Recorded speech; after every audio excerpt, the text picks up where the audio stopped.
Hello guys, welcome to my channel. This is OhenebaJoan. I want to thank you for your love, your support. I appreciate you so much. So I hope you're doing good. I hope you're all safe. This is a very difficult period for the whole world, but I know we'll come out of this very soon. So just be hopeful and rest for the time being till everything is over. Then you can just go out and shine as usual. So welcome to the convo, where I get to interact with various people on different topics. Very interesting. So in this session, I have a very special person with me. He has been an amazing father to me. He's been a great covering over my life. He's been an amazing counselor to me, and he's just been there. I get to see him once or twice in a year, and whenever we meet, we have so many discussions. So this person is Pastor Gracious Awoye, the head pastor of Treasure House ICGC in London. And on this particular day, we decided to film for my channel. So we're going to be talking about the factors that build an individual or a personality, and those elements that could positively or negatively affect an individual. So we'll be talking about parenting, we'll be talking a little bit about family, about how to know ourselves better and all that. I think it's super interesting and I can't wait for you to watch it. So I'm out. Thank you. I love you. Bye. Okay, so we've had a lot of conversations, and this one is something I want you to share to other people. So it's all about the individual. My aim is to always help shape us as individuals and build the individual person, because it's the individual that then goes on to change the society, or the family, and then the nation as a whole. So it's very important to be strong as individuals, and I always focus on growth. So I would want you to share with us what you shared with me on knowing ourselves. This is just a small part of knowing yourself, which is knowing your values, knowing your background, and what makes you, or what makes your personality, or what shapes you as an individual. So yeah, I would want you to go through that. Let us know. Right, thank you, Joan. We are more complex than we think we are. You are what you think.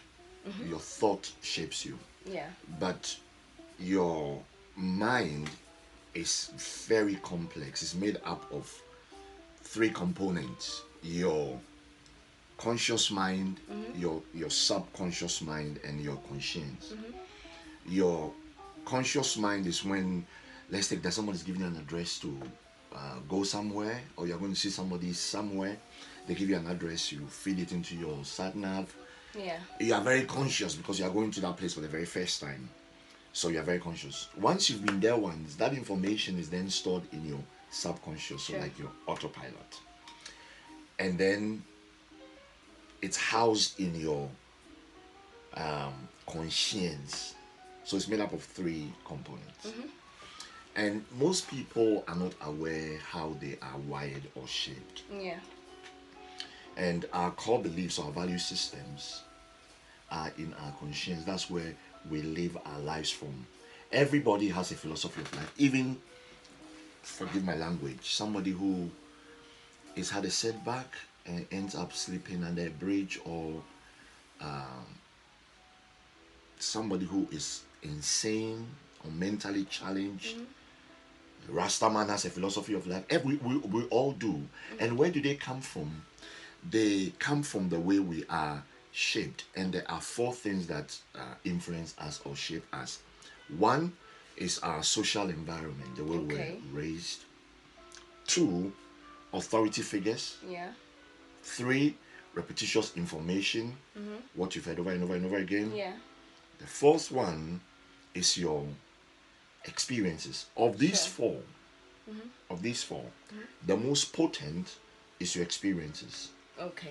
And they could be soulish, they could be natural, they could be spiritual. What do I mean by social environment? The way you were raised. You are the environment from which you come from. Yeah. Right? Yeah. So we need to be aware of that. You know, the things that took place, and what was spoken over you, etc. The environment you grew up, your social environment, makes you. If you grew up in an environment where there was lack, or there wasn't abundance, or things were rushing. Like, I don't know about you, but I grew up in an environment where, let's take it that sugar is scarce or milk is scarce. Yeah. So you don't just pour the milk into your tea. No, you take time. Exactly. Or sometimes you have parents that, okay, they line up the porridge and then it's like 2 spoons, 2 spoons, 2 spoons. Oh, yeah. Of, Sure. you know what I'm talking about? Yeah. Like rice water, Yeah. Yeah. etc., etc.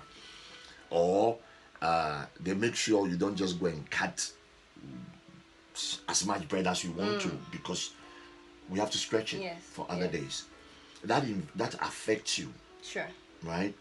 But somebody who grew up in an environment where there's abundance, hey, they don't care. They just go get the bread. Thick slice. Exactly.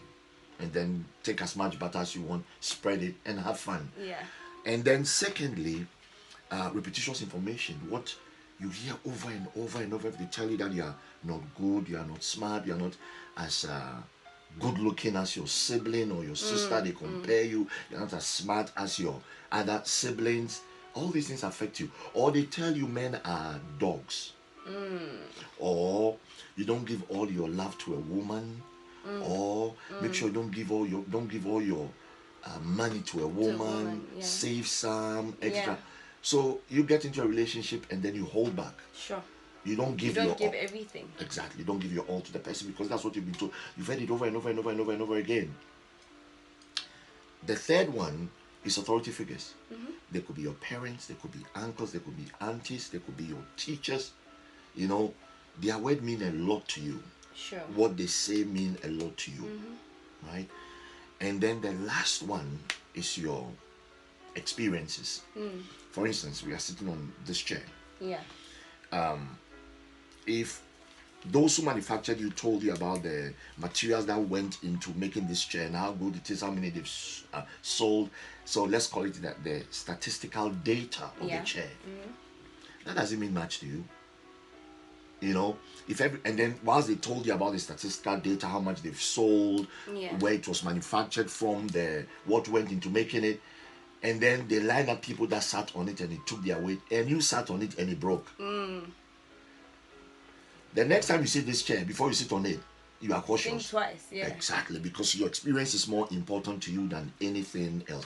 And these four things shape us. They make us. Yeah. So you live your life a certain way and you're not aware why I am the way I am, why I'm not open to people, why I'm not able to give, I'm not generous, why I don't open up to people.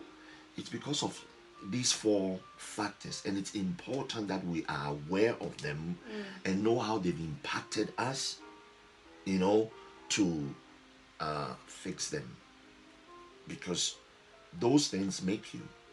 And if you don't know what has made you who you are and how to make changes, it's very difficult to change. Yeah. So I hope that's been clear enough and I've been able to explain myself the way. It is clear. So it's very important to self-assess to assess yourself as an individual, to know your strengths and your weaknesses, and where maybe even where you got them from. Yes. So you know, okay, I got this particular thing from my family, or from maybe my parents. Especially now we have a lot of single parents going on, and I feel there's this negative, should I use the word vibe, that is being passed down, sometimes from the parents, because of maybe something they went through, because of their pain, they tend to pass down the same pain to their children. So it's important we know where we are coming from and we are conscious about it. You know how I call it? I call it broken baton. Okay. Like in a relay. Makes sense. You Yes, pass yes, on yes. batons, right? Yeah. So batons could be passed on to you without you being aware. Yeah. So True. when you do self-assessment, then you know what's being passed on to you, so you don't pass it on to the next generation. the next generation. You know, I say things like, should all married couples give birth immediately? And sometimes it can be very controversial. Yeah. Right? Because whether we like it or not, we all come from, we have some dysfunction somewhere. You know? Yeah. So it's important that you realize that, fix it before you even bring children into the world, so you don't pass on. So whatever you call, depending on what terminology you choose, vibes, broken, but I like the broken button. You like that? Huh? Yes, I like it. I'm going to borrow it. Okay, why not? But Yeah. make sure when you use it, you give me the credit. Oh, And sure. then the next time you use it, you own it. Okay, cool. Another question I'd like to ask you is, if in during the self assessment, if I see that there are different or various things that have gone wrong, you can't go back to square one. You can't like totally wipe away the slate clean. Like, how does someone rebuild themselves as individuals if there's a lot of things or they have a lot of issues and baggage? What is the right step? Depending on what one is going through, some people will need a counselor, some people, or a therapist, Yeah. or a life coach. If you are somebody who goes to church, I'm very cautious. You need a pastor who is well informed and understands how we are wired. Or else you could go and talk to a pastor who you open up to the person, or you open up a wound that they cannot help you heal. So you end up even being messed up more. True. So either you go for counseling, you talk to somebody who you can trust, and you need to be very careful. It's not everybody you should open up to. Sure. Matured people, wise people, somebody you can trust, somebody you can bear your soul to, but you have to be sure about that they can help you. Or you could do it through reading materials, that healthy materials, good materials that address or talk about these issues. Yeah. Yeah. Okay. So all in all, I'd say that maybe I want to know what you think. That the important thing is to know that maybe I have a problem, or identify the problem. Absolutely. Identify, because I think it's half. The problem is half solved when you accept that you have this problem and you're willing to. You're receptive. You're willing to, have as much information as possible and all that about it.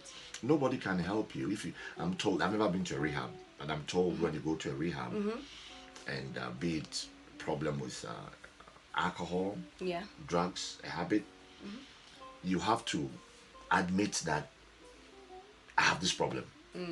Yeah. There's a movie I watched. I've forgotten what it's called, but Denzel Washington was a pilot, and he had a problem with alcohol and drugs, and they took him to a rehab, but they couldn't help him because to him he was not bound. To him he was not an addict. Yes, you have to own it. You have to admit that this is me before you can be helped. There's no need to cover up anything. You need to admit that this is me and I need help. Nobody can help you if you don't admit that you have a problem. Okay. Yes. Okay. Because what are you trying to portray? Yeah, I totally understand. So let's go over it again. The things that have shaped us as individuals are social environment, repetitious information, authority figures, and your experiences. Of the four, the most potent is your experiences, because it's your personal take on it. What about authority figures? Oh, they play a huge role in your life. They really do. Like schools. I'm normally into schools because I think that is where a child spends most of their time. Yeah. So I feel that is where, if something goes wrong at school for a long time, that is where a lot of damage can be done. Certainly, because you look up to your teachers, you trust them, you believe them, and when you go to school, you spend most of your day at school. That's it. And if a teacher tells you are not good at maths or you're not good at English, you believe it. Yeah. You didn't know that you are not good at a particular subject until they told you that you're not good at it, and then you also accepted that they said I don't know, so I don't know. So you don't even push yourself. No. So they shape you, they influence you, and it's also the power of words. The power of words, and words are spirit. Words contain life, or they contain death. What somebody speaks over you can affect you the rest of your life. Yeah. So authority figures play a key role in our lives. Yeah. And we need to be aware of that. Yeah. So even if the person listening is an authority, and I guess parents also play a key role, because Yeah. we look up to our parents, We do. and our parents have the power. Even if someone damages us outside, the parent has the power to either Undo. to undo. Thank you. Like, the parent has the power to just totally undo and be like, oh, what, the person told you that, no, no, no, you're not like that, Exactly. just undo it. Yeah. So I think it's also the work of parents, because we all, if you're an individual, if you're single, you're going to be a parent one day. If you're already a parent, fine. You all have some responsibility over someone else, and you have the ability to make them or break them yourself. So as you're thinking of yourself, you're thinking of the influence you're having on someone else's life, right? Parenting is very important. Parenting is very, very important. And for you to be able to uh, be a good parent, you have to be involved Yeah. in your child's life. Sure. You need to listen. You need to understand. Yeah. Because you'll not be able to undo things in your child's life if you're not involved in your child's life. If your child comes home and it's talking to you, make time. Yeah. Listen. Ask your child, how was your day? The child tells you, maybe I'm struggling at school. A teacher said I'm not good at this, or I can't do this, or I'm not smart. Then you take time, you stop whatever you are doing and sit with them. And then through words, because it's words that were spoken over them, which Yeah. contains life or death. So you take your time and then you take that down Yeah. by telling them that that teacher doesn't know you. The one who created you, who brought you into this world through me, has something bigger and better for you. So Yeah. you take your time and you speak positive words over them, words Yeah. that also you take down and reconstruct and rebuild, affirm them, let them know that this is what they can become. This is what you're made of. Exactly. And then so through care and love and attention, you address that. Okay. Okay. I agree with you so much. And this topic, or topics that are related to building yourself or growth as an individual, are very important to me, because I feel a lot of people are going through situations and are not able to snap out of it. Also because they've not built themselves as individuals. They did the necessary things, went to school, got a degree, master's degree, whatever, but they're not able to snap out of things. They're not able to handle certain situations. People are just committing suicide. People are going into so much depression, and it's all because of the foundation. That is why it's important to me. So, Daddy, what would you say to close this filming? Like, what would you say? What advice would you give to us as individuals, as youngsters, as older people, even? What advice would you give to us? What I want to say is this, that it's important that we realize that we are on planet Earth for a purpose. There's a reason why we are here, and anything that you've been assigned to do, be it a dream, be it a vision, a desire in your heart to carry out, there will always be obstacles. There will always be impediments. There are things that will challenge what you want to do, and sometimes they come in these ways where something happens in your life that can mess you up without you being aware, because there is an opposer out there, there is an enemy out there, there is an adversary that will try and impede or hinder you from achieving that. And when that happens to you in your psychological area, it can cripple you. Sure. You will not become all that you were created to be, or to do, or to achieve. So it's important that we address all these issues in our psychological makeup or emotional makeup. It takes a whole person to get things done. It takes somebody who is healed, complete, restored, or else it will impede you. You end up not becoming all that you were created to be. Yeah, that's all I can say for now. Okay. Hopefully we will talk about Part 2. because we have so much to talk about, and I want to share with others. I want others to know also, because not everyone has someone in their lives to guide them. We normally take it for granted as individuals, and that's what made me start this in the first place. Yeah. So it's just to share what I have learned over the years, and just create more awareness and help people as individuals. Yeah, so thank you so much for Pleasure. Pleasure. accepting my invitation. Pleasure. And yeah, Hope next we'll time, do this yes, again. I will certainly. Thank Okay. you. Thank you.